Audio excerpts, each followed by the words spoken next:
listening to Your Secret is Safe with Me, non-judgmental talk about infidelity with Dr. Marie Murphy. If you're looking for new perspectives on complicated relationship issues, you've come to the right place. Days go by, they're crawling by. Hi everyone, I'm Dr. Marie Murphy. I'm a relationship coach and I help people who are engaging in anything they think counts as infidelity to deal with their feelings, clarify what they want, and make decisions about what they're going to do. No shame, no blame, no judgments. A lot of the so-called advice that's out there for people who are engaging in infidelity is little more than thinly veiled judgment, but that is not what I provide. I give you guidance and support that respects the fullness of your humanity and the complexity of your situation, no matter what you're doing. When you're ready to resolve your infidelity situation in a way that's truly right for you, I can help you do it. To learn about the ways you can have me as your coach, go to the services page of my website, mariemurphyphd.com/services. I can't wait to meet you. All right, back in episode 100, which came out sometime in 2022, I talked about the point of resolving your infidelity situation. And I'm going to return to this topic again today because it's such an important one. If you happen to listen to episode 100 recently, some of the things that I say today will sound familiar because I am going to echo many of the points I made in that episode. But today's episode is not just a regurgitation of that one. Even if there is overlap, sometimes we need to hear the same things said in many different ways before we can absorb the messages that we need to get in the way that we need to hear them, right? I sure know that's true for me. Here's something many of you know very well. Engaging in infidelity can be a lot of fun. It can come with a lot of benefits. And it can also come with some pretty significant drawbacks. If nothing else, if you're engaging in infidelity and you aren't at peace with what you're doing, being not at peace or being in a state of being ill at ease can eat up a lot of your bandwidth. And that might be fine and even fun for a while.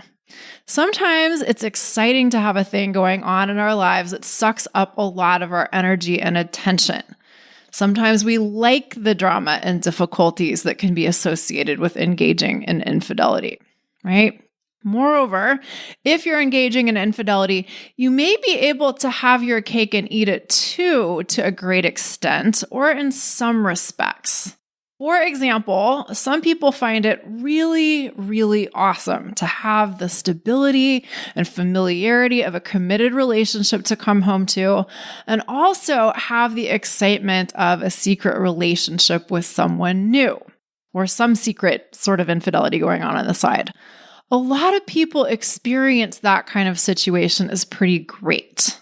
But even when people get benefits that they really like from having these two kinds of relationships, they may still experience some pretty significant drawbacks.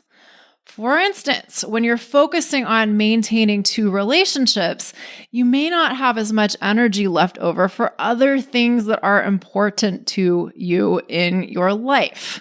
Or you may not like the emotional whiplash that you experience when you toggle back and forth between your two relationships. Or you may not like engaging in long-term deception, or whatever. There are lots of things that you could find undesirable about engaging in infidelity. Thus, at some point, you may start to get the sense that the drawbacks associated with your infidelity situation outweigh its benefits. Now, I want to be very clear about something.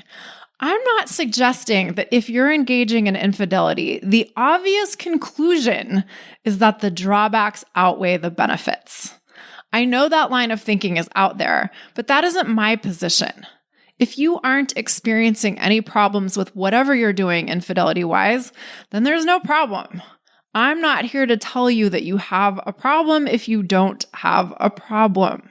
No way. What I am saying is that I see a lot of people getting to the point where they do experience drawbacks of engaging in infidelity or drawbacks associated with the way they're engaging in infidelity. And they get to the point where those drawbacks start to outweigh the benefits.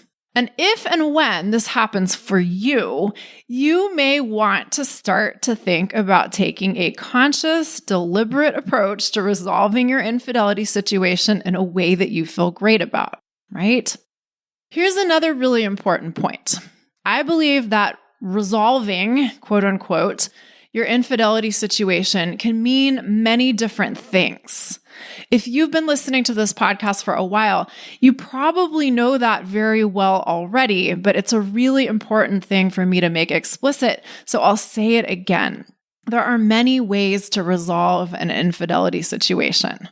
Not everyone agrees with this, of course, but this is very much my stance. A lot of people out there will tell you in no uncertain terms that if you're doing anything that could be considered infidelity, what you're doing is bad and you'd better stop doing it right now. So that idea definitely exists, and that's fine, but it's really important for us to remember that humans can do whatever the hell they want, and they do whatever the hell they want. So from my perspective, telling people that there are certain ways they have to deal with their infidelity situations is just ridiculous because, quite simply, it isn't likely to be very effective. So when I talk about resolving your infidelity situation, I'm talking about making deliberate choices about how you're going to handle your infidelity situation that you feel good about. And that is very different from how many people relate to their infidelity situations. A lot of people relate to their infidelity situation as if they have no control over it. A lot of people relate to their infidelity situation as if they are at the mercy of mysterious forces that they can't fully understand. A lot of people relate to their infidelity situation in a very haphazard way. And that can look like a lot of different things in terms of specific behaviors.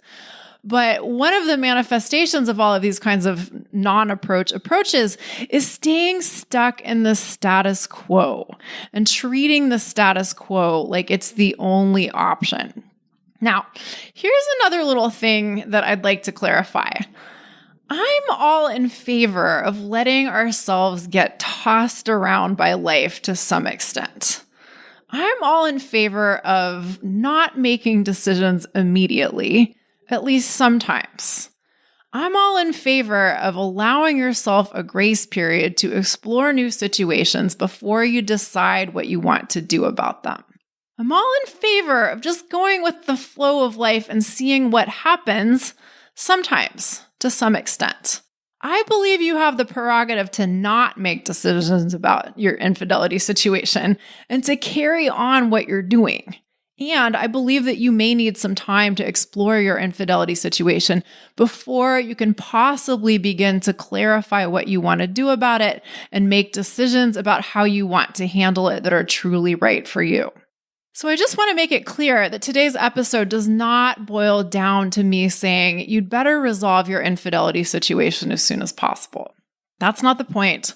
But I do believe that if you are engaging in infidelity, there will probably come a time when you want to take it upon yourself to resolve your infidelity situation in a way that you feel great about, instead of dealing with your infidelity situation haphazardly or not really dealing with it at all.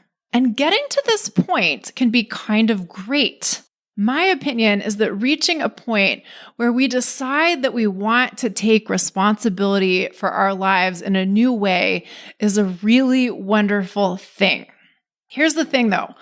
A lot of people get to this point, but then they decide that dealing with their infidelity situation is going to be really hard. They're like, yeah, I really want to do something about this, but it's going to be really hard to do something about this. And folks have all kinds of reasons why they're sure this is true or this will be true. It's going to be hard to resolve my infidelity situation. I'm just sure of it.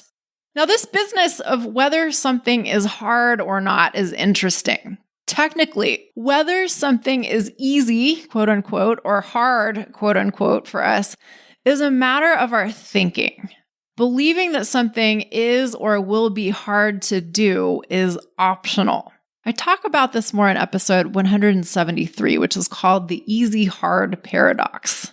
If thinking about your infidelity situation as something that's going to be really hard to deal with is keeping you paralyzed, you might want to put some effort into deliberately shifting your thinking. And you might need some help doing that, and that's okay. That's something I can help you with. And even if you do start to shift your thinking about how hard it's going to be to deal with your infidelity situation, you may still want to believe that your infidelity situation really is going to be hard for you to deal with in some ways. That might sound like a contradiction, but it isn't. Two things can be true at once. We don't have to think of anything as hard, but it's also legitimate for us to think that something is hard or is going to be hard. We just don't want to convince ourselves that something is going to be hard and therefore we can't do it. It's really important. So I'm going to say that again in a slightly different way. It's fair enough if we think something is going to be hard, but we don't want to convince ourselves that something is going to be so hard that we can't possibly do it. Also, if we think that something is going to be hard to do, we want to get really clear on why it's worth it for us to do it. People do hard things all the time. Or put differently, people do things that a lot of us would consider hard or really difficult things to do all the time. And quite simply, people do these hard things all the time because they have really good reasons to do them. They really want to do these things. Your reasons are rocket fuel. Having clear reasons why you want to do a particular thing or why it's worth it to you to do a particular thing will help you get the thing done. So it's really important to get clear on why you want to resolve your infidelity situation or what the point of resolving your infidelity situation would be for you. This is a really simple thing to do. But often, we don't realize that it's a really powerful thing to do, so we just don't do it. Or sometimes we come up with reasons why it's actually not a simple thing to do, right? But I want you to consider that getting clear on why it's worth it for you to resolve your infidelity situation is indeed a simple thing to do, and you can do it, and it's really important for you to do it. And if you need help doing it, I can help you. Because in order to resolve your infidelity situation in a way that you feel truly good about, you may have to do things you've never done before. And you may have to learn how to do those things. You may have to try out new ways of thinking and doing things. That can take practice. That can take effort. Throughout the process of resolving your infidelity situation, you may feel challenged, you may feel uncomfortable, and you may find the whole experience really hard at times. And I will tell you that it can be worth it 1,000,000 times over. But you need to get super clear on specifically why it is worth it for you. You need to get super clear on what the point of resolving your infidelity situation is for you. Your reasons have to resonate with you. Now, sometimes when you're in the thick of your infidelity situation and you've felt confused and conflicted and stressed and tormented for a really long time, it can be hard to see through the fog.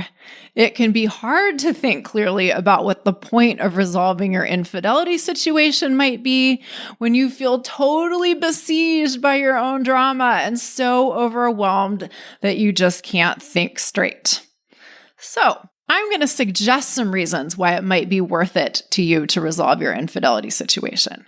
You are welcome to take these reasons just as I state them and turn them into your own rocket fuel. Or you can use the reasons I suggest to help get you thinking, and you can come up with your own totally different reasons, right?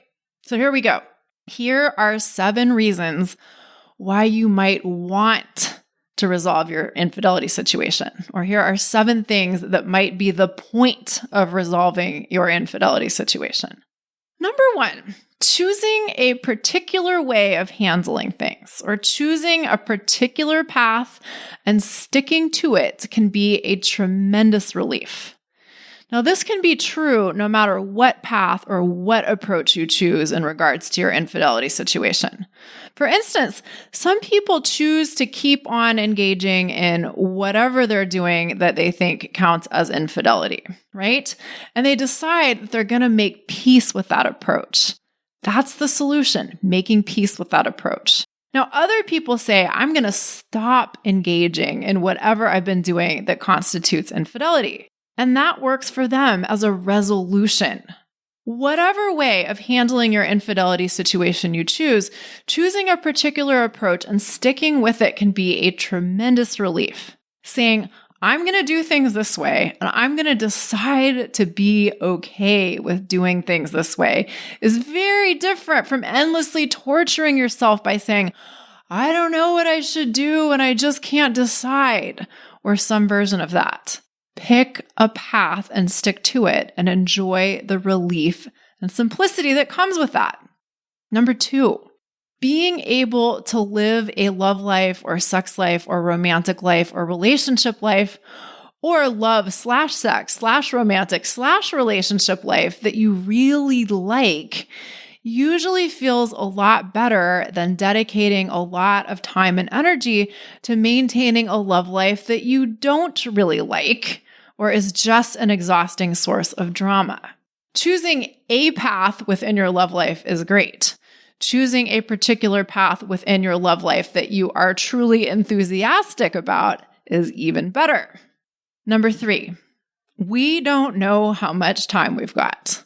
To quote the Tibetan Buddhist nun Pema Chodron, death is certain, time of death is uncertain. What matters? As I said earlier, I think it's fine to get tossed around by life a little. I think it's hard to avoid getting tossed around by life a little. I think it's fine to indulge in believing that we don't know what we want a little bit.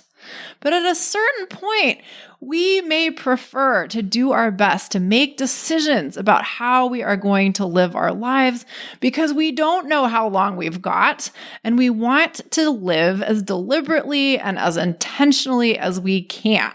This applies to more than just our love lives, of course, but you can start by applying this to your infidelity situation. Number 3, resolving your infidelity situation will probably make your life a lot simpler. There are a number of ways this can happen, but I'm not going to list a bunch of examples. Instead, I'm going to encourage you to consider the specific ways that resolving your particular infidelity situation could make your life simpler. And I also want you to consider the ways that you might benefit from simplifying your life. Now, if you think about this and you decide that you don't value simplicity, that's fine. You don't have to value simplicity if you don't want to. But you also might discover that the idea of simplifying your life really appeals to you. A lot of people find intrinsic value in simplicity, or at least relative simplicity, and you just might too. Number 4. If you resolve your infidelity situation in a way you feel good about, you will almost certainly have more time and energy available, which you can dedicate to other things in your life that are important to you. A lot of my clients who have been dealing with their infidelity for what they think is a long time tell me that their life has become or has been primarily focused on their infidelity situation. And people get to the point where they do not find this exciting or novel or fun. It's just really a big time and energy suck, and they really want to be able to devote more of their time and energy to other things they care about, not just their infidelity drama, right? carrying on a long-term affair or engaging in any kind of long-term infidelity can start to seem like a full-time job. And at some point, you might decide that you want a different job, right? You may want to quit the full-time infidelity job. Number 5, if you resolve your infidelity situation in a way that you feel great about, you will almost certainly become a person who has decided to be more faithful to themselves and has learned how to become more faithful to themselves. Now, I say almost certainly because I don't like to speak in absolutes very often, but I actually do believe that pretty much by design, in the process of resolving your infidelity situation in a way that you like, you will become someone who is more faithful to themselves. And this is such a big deal. Number 6, in the process of resolving your infidelity situation, you will almost certainly show yourself that life can turn out differently than you thought it was going to, and that you can make that okay, or much, much, much better than okay. This can be a really big deal too. Some of us have really latched onto the idea that life has to go a certain way in order for us to fundamentally be all right as humans living on planet Earth. Right? We think that if our lives don't unfold in a particular way, we're going to spontaneously combust or something. Showing ourselves in very concrete terms that we can depart from our anticipated path and the world will not end can be a really big deal. And even better than that, we can show ourselves that when we depart from our anticipated path, not only does the world not end, but life can get even better or even richer or even fuller. Number 7, it is also extremely likely that in the process of resolving your infidelity situation, you will have to deal with some challenges. By being willing to meet those challenges as they come, you will show yourself that you are a person who can deal with life's challenges as they arise. You may have shown yourself this before in other arenas of your life, but showing yourself this again within the context of your infidelity situation may be tremendously empowering, perhaps even uniquely empowering. Sometimes we're reluctant to deal with our infidelity situations because we think it's going to be challenging to do so. And the problem with that is that this approach feels terrible because we constrain ourselves and we retard or restrict our own evolution and growth.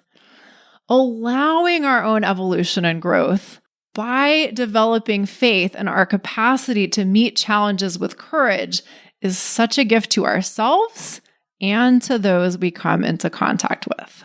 Okay, so those are 7 reasons for why it might be worth it to do what you need to do to resolve your infidelity situation, even if it's hard or challenging to do so in some ways at some times. These reasons, or some of them, or maybe even all of them, might be the point of resolving your infidelity situation for you. Or maybe they aren't. Maybe these reasons why you want to resolve your infidelity situation that I've just suggested don't resonate with you. And if they don't, get to work on developing your own reasons. What is the point of resolving your infidelity situation for you? Get clear on that. Get super fucking crystal clear on that. Because your reasons are your rocket fuel. Having a clear sense of what the point of doing something is will help you do that thing. And of course, if you need help figuring out what the point of resolving your infidelity situation is, I am one such source of help. When we're totally caught up in the drama and confusion of our infidelity situations, it can be hard to think clearly about why it makes sense for us to find a way out of our own personal drama fog. Sometimes we just don't have it within us to clarify what the point of resolving our infidelity situation might be. And that's okay. I'm here to lead the way to clarity. I'm here to help you find your way out of the fog. If you would like to work with me one-on-one, you can schedule an introductory coaching session with me through the services page of my website, mariemurphyphd.com/services. And you can also learn about the other ways that you can have me as your coach from that page of my website too. All right, everyone. Thank you all so much for listening. Have a great week. Bye for now. Thanks for listening to Your Secret is Safe with Me with Dr. Marie Murphy. Make sure to click subscribe to get updates on our latest episodes.